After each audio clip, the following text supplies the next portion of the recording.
안녕하세요. 뉴스반장입니다. 역사상 초유의 대통령실로부터 고발 1호 국회의원이 되었습니다. 하나, 대한민국 헌법을 부정, 반대, 왜곡 또는 비방하는 일체 행위를 금한다. 둘, 대한민국 헌법의 개정 또는 폐지를 주장, 발의, 청원하는 일체 행위를 금한다. 셋, 유언비어를 날조, 유포하는 일체 행위를 금한다. 넷, 전 1, 2, 3호에서 금한 행위를 권유, 선동, 선전하거나 방송, 보도, 출판, 기타 방법으로 이를 타인에게 알리는 일체의 언동을 금한다. 이상 1974년 시행된 유신정권 긴급조치 1호의 주요 내용입니다. 긴급조치 1호로 동대문을 국회의원이었던 장준하 선생과 백기환 선생은 고초를 겪었습니다. 2022년 윤신정권 고발조치 1호가 탄생했습니다. 국회의원의 의혹 제기에 고발로 대응하는 대통령실의 사상 초유의 행태에 개탄을 금할 수 없습니다. 이로써 윤석열 정권의 성역은 김건희 여사임이 명백해졌습니다. 도둑질을 불을 켜고 하든 끄고 하든 도둑질은 도둑질입니다. 김건희 여사의 빈곤 포르노가 국익일 수 없고 국민은 대통령의 배우자에게 그 권위를 부여한 적도 없습니다. 대통령실에 요구합니다. 진실을 밝히고 싶다면 성실히 자료 요구부터 응하십시오. 김건희 여사의 수행원, 촬영팀의 인원과 소속, 카메라 규정 등 물품 목록을 즉시 제출해 주십시오.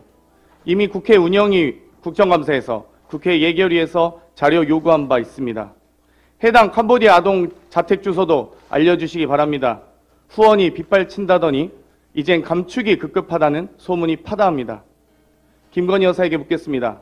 직접 출석하셔서 진실을 밝히도록 도움을 주시길 바랍니다. 명예훼손은 반의사 불벌죄입니다. 당사자의 의사에 반하여 처벌할 수 없다는 뜻입니다. 본인이 야당 국회의원에 대한 처벌 의사가 있는 것입니까? 만약 있다면 대통령실 고발이 아닌 직접 고소하는 것이 맞지 않습니까? 사실상 김건희 여사가 야당 국회의원을 고발한 것입니다. 고발조치 1호가 탄생했으니 또 얼마나 많은 고발조치가 있을지 모릅니다. 대통령을 견제하는 입법부를 시작으로 언론, 법원, 기업에 이르기까지 삼권 분립과 민주주의를 파괴하는 신호탄이 될 것입니다. 역사적인 고발을 해주셨으니 역사적인 사명감으로 대응하겠습니다. 제2의 장준하가 되어 역사의 진실 앞으로 당당하게 나아가겠습니다. 장경태 더불어민주당 최고위원이 윤석열 대통령 부인 김건희 씨가 캄보디아 프롬펜 현지 심장병 아동을 방문했을 당시 사진 촬영을 위해 조명을 사용했다고 주장했다가 대통령실의 허위사실 유포 및 명예훼손으로 고발당했습니다. 이에 장 의원은 23일 역사상 초유의 대통령실 고발 1호 국회의원이 됐다고 밝혔는데요. 그것도 현직 대통령 부인에게 고발당한 당사자가 됐습니다.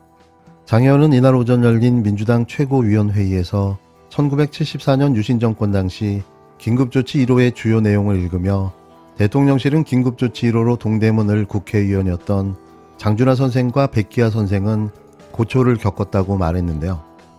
이어 장 의원은 2022년 윤 신정권 고발조치 1호가 됐다. 국회의원의 의혹 제기를 고발로 대처하는 대통령실의 사상 초유의 대처에 개탄을 금할 수 없다며 윤석열 대통령 정권의 성역이 김건희 씨임이 드러난 것이라고 일갈했습니다. 장 의원은 김 씨의 빈곤 포르노가 국익일 수 없고 국민은 대통령 배우자에게 그 권위를 부여한 적도 없다라며 대통령실은 진실을 밝히고 싶다면 성실히 자료 요구부터 응하라.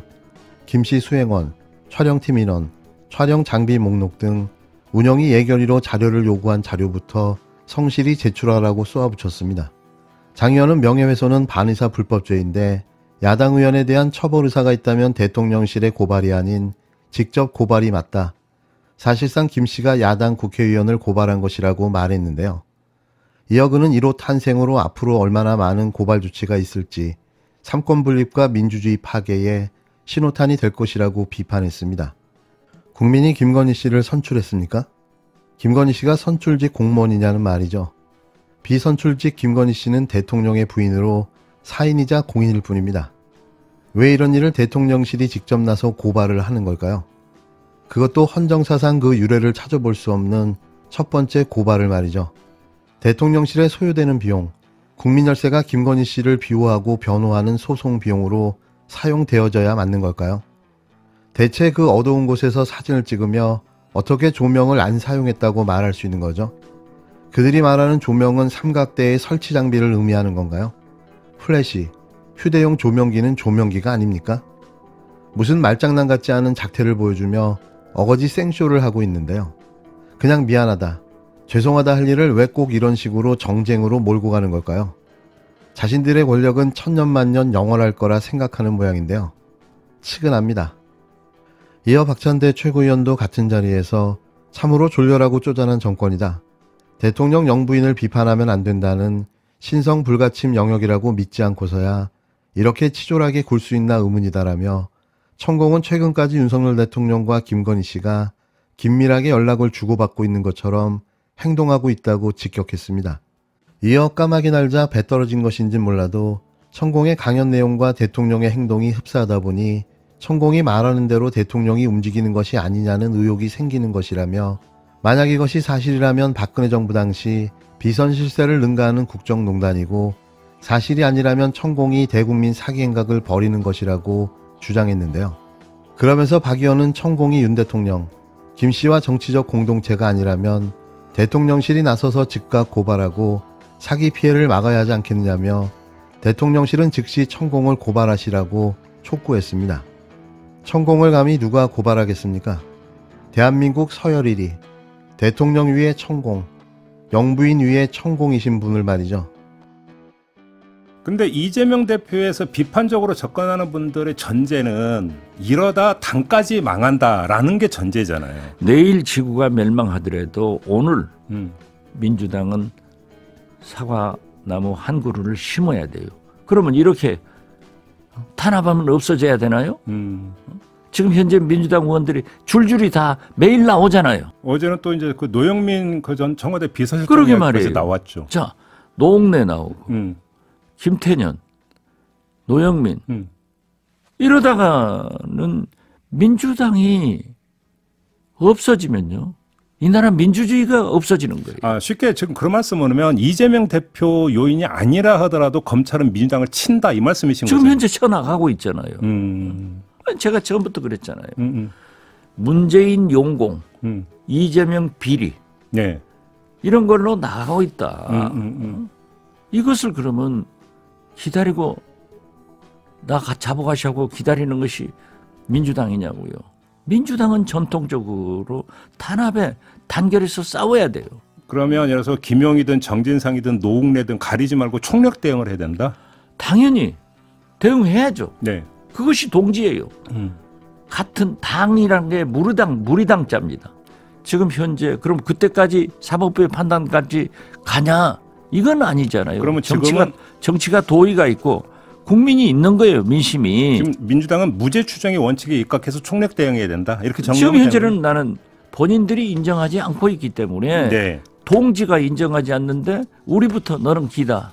그러면 내가 150억 받아서 간 거예요? 박지원 전 국정원장은 검찰이 더불어민주당 문을 닫게 하려는 듯한 태도로 나오고 있다며 함께 뭉쳐 대응해야 한다고 주문했습니다. 야당에 대한 정치 탄압이 점점 도를 넘어가고 있다고 판단한 박 전 원장이 이러다 다 죽을 수 있다고 경고하고 나선 건데요.